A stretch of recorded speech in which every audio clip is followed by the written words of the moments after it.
6e siècle après Jésus-Christ, la venue d'un prophète. Les conséquences d'un tel désordre feront naître le prophète Mahomet, qui orientera les regards de tous les hommes vers l'unique Dieu. Était-ce un hasard? Quoi qu'il en soit, cela devra faire réfléchir un grand nombre. Quelle folie d'avoir placé l'image d'un homme sur une croix, d'avoir cru toutes ces affirmations mensongères concernant un Dieu mort et ressuscité, qu'ils aient maintenu l'image d'un être souffrant sur une croix. Quelle triste image de ce Dieu-là, qu'il représente à la face de toutes les nations.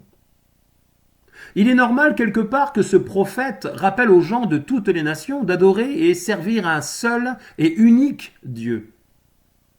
L'image d'un homme agonisant exprimant la mort repousse les incrédules.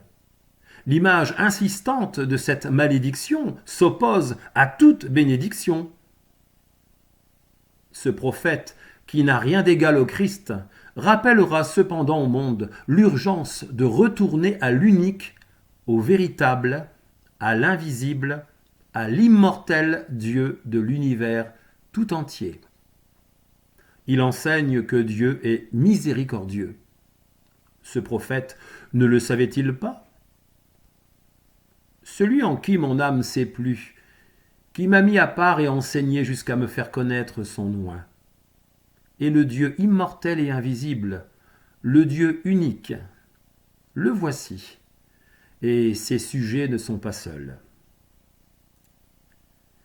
Celui qui est Dieu est le même qui a ressuscité Jésus-Christ, c'est-à-dire le même qui a créé le monde et ordonné que les choses s'accomplissent ainsi.